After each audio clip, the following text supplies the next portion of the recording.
Bueno, Juan, muchos temas para charlar.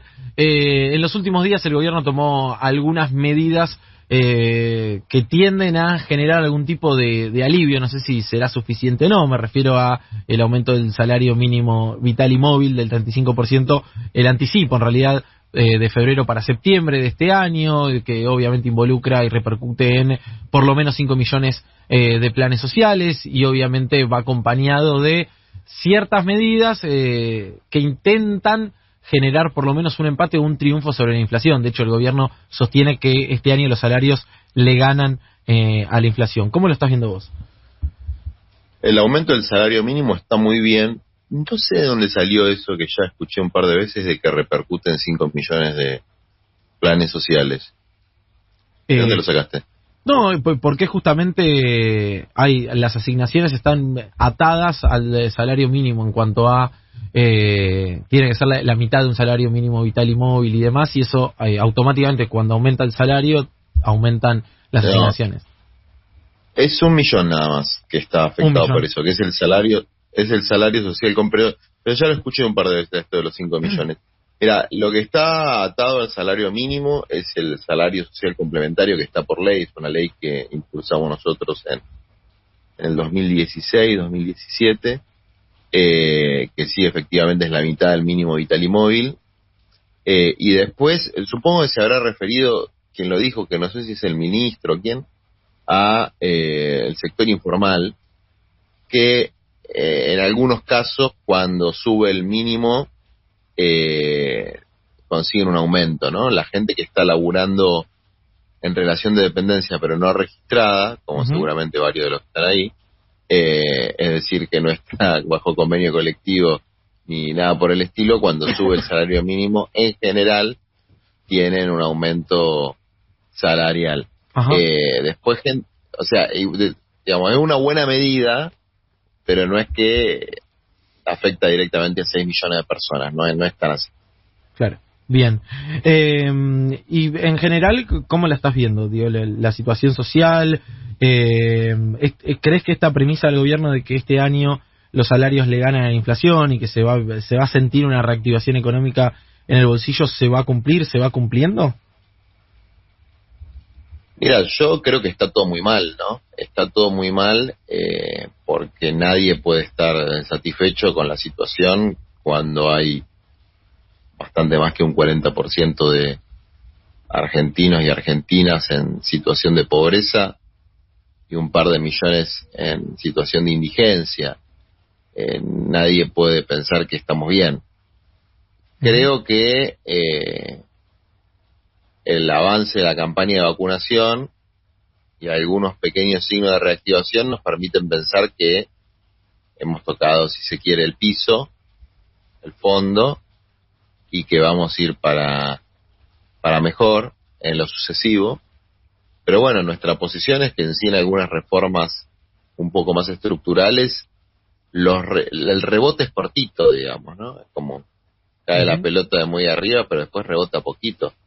Y ese rebote no alcanza para volver a tener un país medianamente digno, donde no tengamos semejante cantidad de compatriotas en la pobreza y donde no haya una degradación como la que tenemos hoy del tejido social. Entonces ahora viene una etapa que está asignada por la campaña de vacunación, por la utilización canalla que hace la oposición de la situación sanitaria y las muertes, y por el proceso electoral, ¿no? Ese es un poco el marco en el que hoy se puede anunciar la discusión, y para nosotros es un marco importante para poder plantear qué cosas hay que hacer. Juan, ¿cómo estás? Rocío creo te saluda. Y en ese sentido, si bien obviamente no es la prioridad de la gente pensar en las elecciones, es algo que va a suceder este año, ¿cómo considerás que va a llegar al gobierno?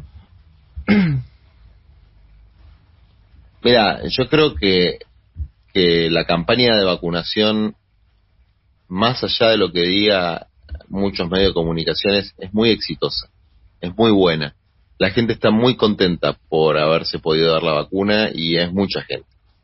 Y eso es algo que en general en los medios no se ve. Es decir, yo creo que el pueblo es consciente de que el gobierno se movió bien con la campaña de vacunación. Es decir, esta multipolaridad en las negociaciones por las vacunas, es decir, no quedarse solamente con la vacuna china o la rusa o la norteamericana, sino negociar con distintos países para poder obtener la mayor cantidad de vacunas posibles, dio buenos resultados y yo creo que eso se siente no solamente en los barrios, sino en los sectores medios. Y eso es una buena noticia, si se quiere, en términos sociales, sanitarios y también electorales. Del mismo modo, creo que la coalición del Frente de Todos tiene que volver a enamorar, tiene que mostrar que va a cumplir el contrato electoral de 2019, que fue, si se quiere, demorado por la pandemia, y ese contrato electoral hablaba de vivir mejor en términos económicos, hablaba de realizar algunas reformas que son fundamentales para que la gente común tenga acceso a la justicia, por ejemplo, no para los grandes políticos o las grandes causas, sino para la gente común, poder avanzar en políticas de inclusión social que permitan que cada argentino tenga su propia vivienda, o al menos que pueda alquilar una o tener un lote. Es decir, que en la segunda etapa del gobierno, los sueños y aspiraciones con las que tantos argentinos nos unimos para derrotar al neoliberalismo se van a cumplir. Y con esto controlada la pandemia, que se van a cumplir, ¿no? Y con esto que mencionás del contrato electoral, pienso también en la conformación del gabinete, y si te parece que también es momento tal vez de realizar algunos cambios para poder encarar otro camino, o volver a ese contrato que mencionabas recién. Yo en general creo que es más importante ver la política y la ejecución de las políticas que las personas. A mí, lo dije desde el primer día, me parece que es un gabinete muy porteño, muy clase mediero, muy blanco, muy progre, que le falta un componente popular, que le faltan boxeadoras y boxeadores, para decirlo de alguna manera, es decir, que salgan a dar las batallas que hay que dar contra los poderes fácticos, que son más poderosos que los gobiernos, que militan cotidianamente en contra de los derechos de las mayorías, y frente a quienes sin dar peleas, sin dar batallas, no se puede avanzar. Yo creo que eso falta. Pero más importante que los nombres del gabinete, me parece que es, bueno, algunas políticas clave que hay que definir ahora, como la política del salario universal, que por suerte se está empezando a discutir como fuerza, la política del acceso a la vivienda, de la vivienda propia, del alquiler, que hoy es prácticamente imposible alquilar, y del lote propio, como políticas inmediatas, ¿no? De cortísimo plazo, y después que todos estos consejos que se hacen, que todo el tiempo se abren consejos, etcétera, bueno, no armar tantos consejos, comités consultivos, cosas por el estilo, tanto Zoom, y efectivamente jerarquizar un espacio para la planificación de los próximos 8 años de la Argentina en términos de obras públicas, de repoblamiento del territorio nacional, que está muy hacinado, muy megacefálica la ciudad de Buenos Aires, Rosario, Córdoba, y sin incentivos y posibilidades efectivas para poder poblar algunas provincias, algunas latitudes, donde nuestra gente podría vivir infinitamente mejor que como se vive hoy en ciudades donde no entra un alfiler, ¿no? Claro, ¿Sebas? Claro. Juan, ¿cómo andás? Sebastián Cazón te saluda. Quería consultarte si en los próximos días está previsto que te reúnas con Martín Guzmán en un encuentro. Hace algunas semanas había salido esa información y te quería consultar eso. Y por otro lado, si seguís considerando lo que alguna vez dijiste en relación a Guzmán, que era justamente que tal vez tenía buenas intenciones, pero que le faltaba más calle, le faltaba más formación política. ¿Cómo te va, Sebas? ¿Todo bien? Sí, tranquilo. Mira, va a participar una compañera nuestra que va a poder explicarle a Guzmán algunas cosas mucho mejor que yo, que es Dina Sánchez, que es la secretaria adjunta de la UTEP. Creo, sí, algo bastante parecido a lo que planteé en aquella ocasión. Creo que Guzmán es un excelente cuadro técnico, un muy buen ministro de Economía, pero hay realidades que no conoce, que no ve, y que en general lo que sucede en la política es que escucha poco. Bueno, pero pasa no solamente con Guzmán, pasa en general. Es decir, la política ve un sector de la sociedad que es al que pertenece, y después le cuesta ver otra cosa, ¿no? Cristina el otro día, hablando de Elegant, de Elegant, simplemente mencionándolo, señala un fenómeno que vos lo ves, y en sus letras, en su imagen, en la forma de expresarse, muestran que hay una distancia sideral entre la cultura políticamente correcta de determinado sector y la realidad de, no todos, pero muchos pibes, no todos, porque no es una realidad general, pero muchos pibes de los barrios. Bueno, esas realidades son, si se quiere, hablar de eso o hablar de Haití, ¿no? Es más o menos, está a la misma distancia de gran parte de la dirigencia política en la Argentina. Es una distancia sideral, hay un desconocimiento muy, muy grande de esa situación. Uh-huh. Y después hay algo que tiene que ver con el formato de la política vigente, que es una política muy de la imagen, muy de lo chiquito, muy del corto plazo, del clic, que impide que los cuadros y el personal político tengan una formación histórica y política como la que tenían en otra época. Es decir, dedicarse a conocer la historia de nuestro país. Y conociendo la historia de nuestro país y de la patria grande, si uno no puede comprender que el Fondo Monetario Internacional es un ariete de la dominación colonial en nuestros territorios, bueno, no pertenece a la tradición nacional y popular argentina. No es simplemente una cuestión de ideologismo, sino que tiene que ver con lo que hemos sufrido durante la historia de nuestro pueblo. Siempre que estuvo el Fondo Monetario Internacional, siempre fue para saquear, para destruir, para imponer políticas que no son las que el pueblo soberano elige. Y en el caso particular de la deuda contraída durante el gobierno de Mauricio Macri, se suma a esta situación general de que el mecanismo con el que se contrae la deuda es absolutamente fraudulento. Por lo tanto, enfocar el tema como una negociación de deuda y no como una lucha política, es una para decisión nosotros... en sí mismo. ¿Cómo? Es una decisión en sí misma, digo. Claro, es una decisión y es un error, ¿no? Ahora, yo podría sacar un libro con las críticas que tengo al gobierno. Sí. ¿No? Un libro.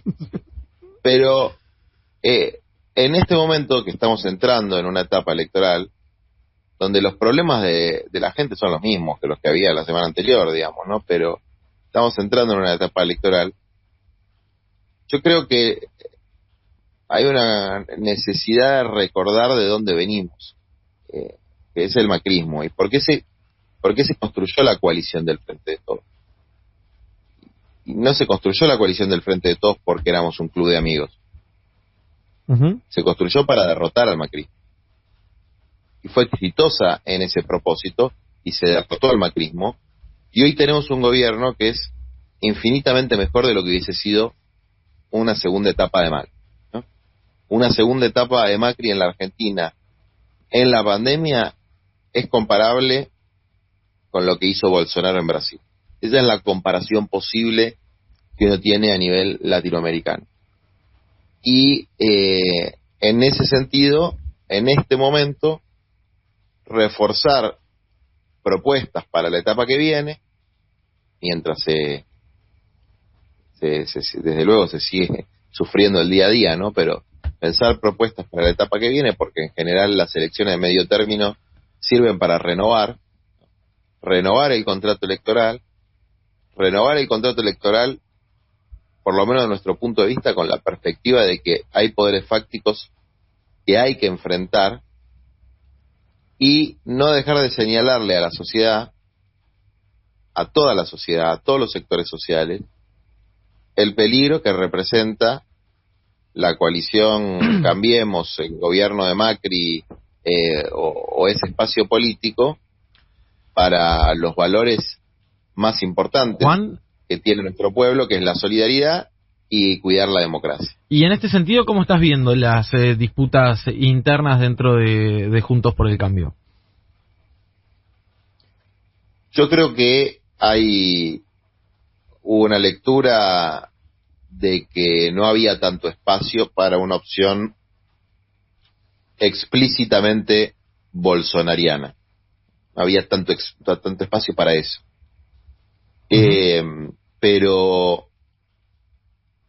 Pero son tácticas.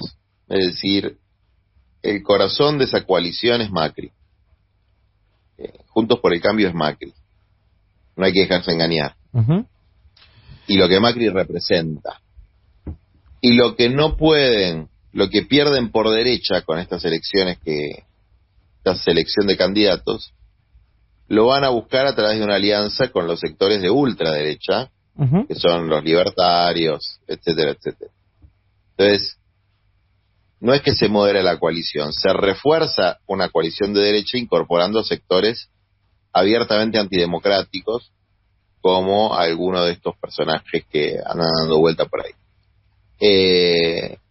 Entonces lo veo como un movimiento de naturaleza táctica que busca un mejor resultado para una coalición que es esencialmente la restauración del neoliberalismo en una versión mucho más fuerte de lo que fue la anterior de Macri, porque ya es evidente por los discursos que han asumido y la gente con la que se rodean y la posición del propio Macri, que es el líder de ese espacio, que están en una actitud muchísimo más agresiva. Ahora, ¿y crees que corre riesgo el Frente de Todos en la provincia de Buenos Aires respecto de una posible derrota? Porque da la impresión que en condiciones normales al peronismo unido en la provincia de Buenos Aires es muy difícil que se lo pueda llegar a vencer. Ahora, creo que también es medio una moneda en el aire, no sé si coincidís, el momento sobre todo en el que vamos a ir a las urnas, porque bueno, hubo una pandemia, como vos decís, postergó el contrato electoral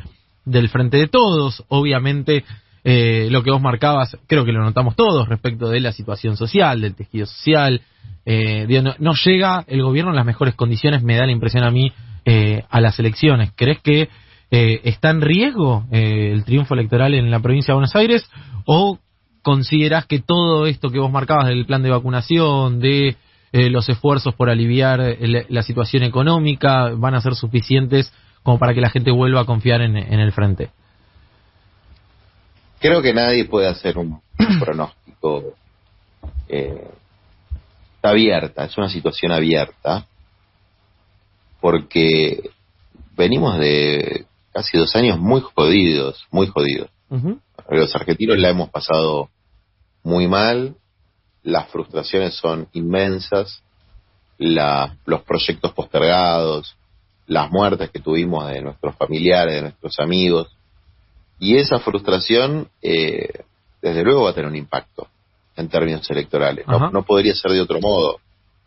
No se puede medir fácilmente cuál va a ser el impacto, y en gran medida, por lo menos es lo que yo creo, depende de la militancia, de los simpatizantes, de la militancia organizada y espontánea que se haga para mostrar que por más defectos que tenga el gobierno, hay que volver a elegir esta coalición porque es lo mejor que hay en este momento. ¿Serías candidato? No. Bien, No. Porque preferís no hacerlo, porque crees que tu lugar está en otro lado, porque crees que nunca te incluirían en la lista, porque Creo que en este momento mi lugar está en la calle con los movimientos sociales, y además porque creo que hay que promover a otras personas. O sea, nosotros tenemos una idea en el Frente Patria Grande, que es la fuerza política que yo integro y que es parte de la coalición del Frente de Todos, ¿no? O sea, más allá de cualquier crítica que yo pueda hacer al gobierno, que podemos hacer, somos parte de una coalición política. Nosotros hacemos como hacía el peronismo, que tenía 3 tercios. El peronismo tenía un tercio sindical, un tercio para el cupo político, digamos, político más tradicional, y un tercio para la rama femenina. Nosotros tenemos un tercio para los sectores excluidos, para los trabajadores y trabajadoras de la economía popular, un tercio para los colectivos emergentes así de la posmodernidad, ¿no? del siglo XXI, que son movimientos de juventud, el feminismo, colectivos LGBT, etcétera, y un tercio para los militantes que vienen de estructuras políticas como la universidad. Así se compone nuestra fuerza. claro. Y este año, por eso es como si te dijera, el diputado Itai Hackman es del cupo más de la política universitaria, si se quiere un universitario militante. Fede Facchioli, que es otro diputado nacional nuestro, vive en un asentamiento en Almirante Brown, representa a los sectores excluidos, y Ofelia a los colectivos emergentes. Bueno, este año vamos a hacer lo mismo, pero promoviendo sobre todo al primer tercio, ¿no? El cupo de los sectores excluidos. Entonces vamos a promover a Elsa Yanaje, que es una trabajadora hortícola de origen indígena que vive en el cinturón hortícola de La Plata, que trabaja Bien. en la horticultura, a una cartonera de Villa Fiorito que se llama Nati Saracho, a una compañera del colectivo LGBT que también es barrio popular, que es Daniela Castro, y ese tipo de perfiles, ¿no? Mi rol por ahí es promover perfiles que hoy no están en la política, de los que los políticos hablan mucho. Por ejemplo, hay un cupo trans que creo que es del 5%, pero si se aplicara al propio Congreso tendría que haber 2 compañeras trans y no hay ninguna, digamos, en el Congreso Nacional. O sea, la política no aplica los cupos que inventa, digamos, no los aplica. Lo mismo con los pobres, lo mismo con los jóvenes. Se la pasan hablando de los jóvenes, no tenés jóvenes, Bien. ni pibas ni pibes en la política. Entonces, son esas cosas que nosotros tratamos de promover dentro de la coalición. Juan, como siempre te agradecemos el contacto, te mandamos un abrazo grande, hasta la próxima. Un abrazo. Era Juan Grabois quien hablaba en